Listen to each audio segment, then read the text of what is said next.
शिमला की HRTC MD कार्यालय में सीटू कार्यकर्ताओं ने तहबाजारियों के साथ मिलकर हल्ला बोला है। बता दें कि तहबाजारियों का सामान जब्त किया गया था। सामान जब्त करने के विरोध में सीटू के बैनर तले तहबाजारियों ने एमडी कार्यालय के बाहर ये प्रदर्शन किया है। नहीं चलेंगे, नहीं चलेंगे, नहीं चलेंगे। रोटी छीनने वाला एमडी नहीं चलेगा, नहीं चलेगा, नहीं। दरकर वाला लाल सलाम, लाल सलाम, लाल सलाम। ये जो आज घेराव किया गया है, हम आपके माध्यम से ये कहना चाहते हैं कि देश के रेडी फड़ी तहबाजारी को लेकर मई 2014 में देश की संसद ने एक कानून पारित किया था और उससे ठीक 7 साल पहले माननीय सुप्रीम कोर्ट के आदेश पर एक नीति जो है केंद्र सरकार को बनाने का आदेश दिया गया था।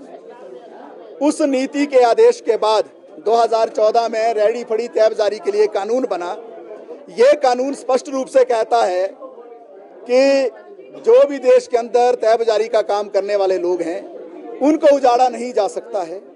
हमारे देश का संविधान जब बनाया गया, डॉक्टर भीमराव अंबेडकर ने बनाया, उसकी जो अनुच्छेद 19 है, अनुच्छेद 19 के अंदर यूनियन बनाने के अधिकार के साथ साथ इस बात का भी जिक्र कर दिया गया, अभिव्यक्ति की स्वतंत्रता के साथ साथ, कि हर व्यक्ति को देश के अंदर अपना व्यवसाय करने का अधिकार होगा। आप सभी ने संविधान को कुछ उसके मुख्य बिंदु पढ़े होंगे और अगर आप अनुच्छेद 19 में जाएंगे, उसके अंदर लिखा है कि हर व्यक्ति को जीने के लिए अपना व्यवसाय करने का अधिकार है। तो इस देश के अंदर जो 2 करोड़ लोग जो रेडी फड़ी तहबाजारी का कार्य करते हैं, ये व्यवसाय करते हैं, उनको भी जीने का अधिकार है। उसी संविधान के अनुच्छेद 21 के अंदर जीने का अधिकार दिया गया और ये कहा गया कि कोई भी व्यक्ति भूखा ना मरे, हर व्यक्ति को अपने परिवार का पालन पोषण करने का अधिकार है। और बाद में जब 2014 में सुप्रीम कोर्ट के आदेश के बाद एक कानून बना, स्ट्रीट वेंडर्स एक्ट, उसके अंदर इस बात को साफ तौर पर रेखांकित कर दिया गया कि पूरे देश के अंदर जो रेडी फड़ी तहबाजारी का कार्य करते हैं उनको बसाया जाए। ये शब्द लिखे गए हैं कानून के अंदर, किसी को भी उजाड़ा ना जाए। और ये भी उसकी धारा 3 से लेकर धारा 4, धारा 8, धारा 12, धारा 18, धारा 19, इसमें स्पष्ट तौर पर कहा गया कि किसी भी तहबाजारी को उजाड़ा नहीं जा सकता है। बजाय इसके नगर निगम को या नगर निकायों को टाउन वेंडिंग कमेटियां बनानी पड़ेंगी, जो बनी हैं। अभी चुनाव हुआ था पिछले साल, आपने देखा, जिसमें नुमाइंदे चुनकर आए। कोई भी चीज़ जो होगी टाउन वेंडिंग कमेटी के तत्वाधान में होगी। ये भी कहा गया कि स्ट्रीट वेंडिंग के सर्टिफिकेट मिलेंगे, वेंडिंग जोन्स बनेंगे, जो जहां है उसको तब तक वहां से उखाड़ा नहीं जा सकता है जब तक उनको प्रॉपर जगह न दी जाए। लेकिन हमने क्या देखा, पिछले दिनों बस स्टैंड के अंदर आपको पता है कि दुर्भाग्यपूर्ण हादसा हुआ, जहां पर जो है दिन दिहाड़े बस के नीचे एक महिला आ गई, उनकी मौत हो गई।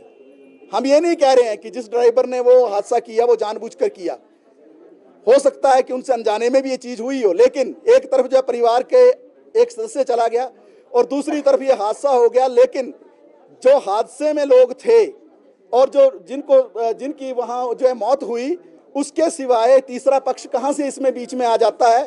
क्योंकि जो ओल्ड बस स्टैंड के अंदर जो 40 साल से तहबाजारी का कार्य कर रहे थे, जो यहाँ आपको पता है पीछे जो है छोटी छोटी जो है तहबाजारियाँ थी, जहाँ किसी को जो है कोई जो है अंडे लगाता था, कोई जो है टिक्की मोमोज लगाता था, उनको वहां से ये कहकर उखाड़ दिया गया कि आपके कारण ये एक्सीडेंट हुआ। मुझे बताइए, बस पर वो बैठे थे क्या जिन्होंने एक्सीडेंट किया? और बड़ी मजेदार बात क्या है, यहाँ का जो प्रबंधन है वो आज से लगभग 30 साल पहले उस वक्त के जो ट्रांसपोर्ट मिनिस्टर हैं, उन्होंने बाकायदा इनको आदेश जारी किए कि ये जो लोग यहाँ बैठते हैं इनको उजाड़ा ना जाए। उनका चिट्ठी है पूरी, उनका आदेश है पूरा लिखित में। ये जो लोग हैं इनके स्ट्रीट वेंडिंग सर्टिफिकेट बने, आई कार्ड बने हैं, जो कानून के तहत बनने हैं, और सुप्रीम कोर्ट ने उसका आदेश दिया था। और वो स्ट्रीट वेंडिंग सर्टिफिकेट इनके पास है, कमिश्नर के सर्टिफिकेट इनके पास हैं कि ये अपना काम जो है कानून के दायरे में कर रहे हैं, लेकिन इनको उजाड़ दिया गया। हम ये कहना चाहते हैं, यहाँ के अधिकारी क्या हैं, जानबूझकर लीपापोती करने के लिए अपनी जो इनकी नालायकी है। आपको मालूम है इस बस स्टैंड के अंदर पहले भी कितने हादसे हुए, कुछ कौन जिम्मेवार है? ये अधिकारी जिम्मेवार हैं। ये यहाँ कुर्सियों पे बैठे रहते हैं, कई तो कई सालों से बैठे हुए हैं।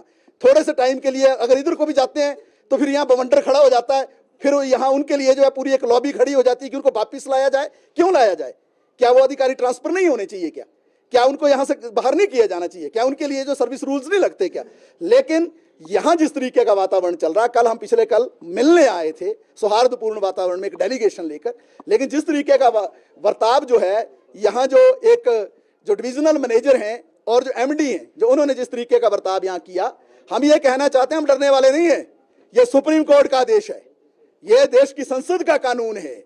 ये कानून देश की संसद के ऊपर ना एमडी हैं, ना डिविजनल मैनेजर हैं, ना सुप्रीम कोर्ट के ऊपर हैं। ये स्ट्रीट वेंडिंग का कानून जो है जनता का कानून है, ये लागू करना पड़ेगा। अगर ये लागू नहीं करेंगे, उसी कानून के अंदर जो दूसरे प्रावधान है, हम इनके खिलाफ एफआईआर करेंगे। हम इंडिविजुअल एफआईआर करेंगे, इनके खिलाफ इंडिविजुअल एफआईआर करेंगे कि कानून की पालना नहीं कर रहे हैं। ये पुलिस के साथी भी हमारे जब आते हैं, हमारे ही फोटो खींचते हैं, उनके नहीं खींचेंगे जाकर कि जो कानून की हत्या करते हैं, सुप्रीम कोर्ट के आदेश की हत्या करते हैं, जो देश के कानून की हत्या करते हैं। इसलिए आज हमें मजबूर होकर यहाँ आना पड़ा कि आपको अधिकार देना पड़ेगा। आप कौन होते हैं देश के कानून को चुनौती देने वाले? उस कानून को जिस राष्ट्रपति ने साइन किया वो चुनौती नहीं दे सकते हैं, देश की संसद चुनौती नहीं दे सकती है। उस कानून को जो है, जो सुप्रीम कोर्ट ने जो जिस पे नीति बनाने को कहा, उस पर जो आम कोई आदमी जो है हस्तक्षेप नहीं कर सकता है। तो जिस तरीके से यहाँ से जो लोग उजाड़े गए हैं, हम आज सांकेतिक प्रदर्शन करने आए हैं। ये स्पष्ट रूप से मैं आपके माध्यम से कहना चाहता हूँ, CITU की ओर से आज सांकेतिक प्रदर्शन है। अगर ये सोचते हैं कि हम यहाँ से चले जाएंगे 1-1.5 घंटे में, आज चले जाएं, बेशक सिर्फ दिखाने आए हैं। अगर इन्होंने तुरंत जो इनको वहां रिप्लेस नहीं किया, क्योंकि कानून कहता है, कानून की जो धारा 19 है। मैं एक और चीज आपके संज्ञान में लाना चाहता हूं। आजकल लक्कड़ बाजार में भी सामान उठाया जा रहा है। 1 लाख से ज्यादा रुपए का सामान गरीब मजदूरों को उठाकर ले गया एजेंसी का प्रबंधन, और पिछले 15 दिन से उसको वापस नहीं दे रहा है। कानून की जो धारा है, स्ट्रीट वेंडर्स एक्ट की जो धारा है 19, उसका जो बी पार्ट है वो क्या कहता है? यह सामान उठाया नहीं जा सकता। अगर उठाया 24 घंटे के अंदर इनको लौटाना है वापस। 15 दिन से ये सामान लेकर बैठे हैं। क्यों एफआईआर जो है पुलिस उनके खिलाफ नहीं करती है? क्यों उनको गिरफ्तार नहीं करती है? क्यों उनके ऊपर एक्शन नहीं लेती है? कानून कहता है कि उसको सामान को वापस देना है। लेकिन ये सब कुछ जो यहाँ इस शहर के अंदर चल रहा है, गरीबों को उजाड़ने की मुहिम, C2 इसको एक बिल्कुल किसी भी रूप में सहन नहीं करेगा। हम स्पष्ट कहना चाहते हैं, अगर जो है इनको तुरंत सामान जो एजेंसी से उठाया उसको वापस नहीं दिया जाता है, और जो इन्होंने यहां से उखाड़े हैं तहबाजारी, जो कि कानूनी रूप में वैध है, जिनके पास सर्टिफिकेट है, ट्रांसपोर्ट मिनिस्टर का सर्टिफिकेट है, जिनके पास कमिश्नर का सर्टिफिकेट है, स्ट्रीट वेंडिंग का सर्टिफिकेट है, दूसरे सर्टिफिकेट है, अगर वो है इनको तुरंत जो है रिहेबिलिटेट नहीं करते हैं, इनको तुरंत जो है यहाँ द्वारा बसाते नहीं है, तो निश्चित तौर से एक अनिश्चितकालीन धरने में हम जाएंगे। यहीं बैठेंगे, दिन में बैठेंगे, रात को बैठेंगे, कितने दिनों तक भी बैठना पड़ेगा, बैठेंगे, हम घबराने वाले नहीं हैं। Bureau report, city channel, Shimla.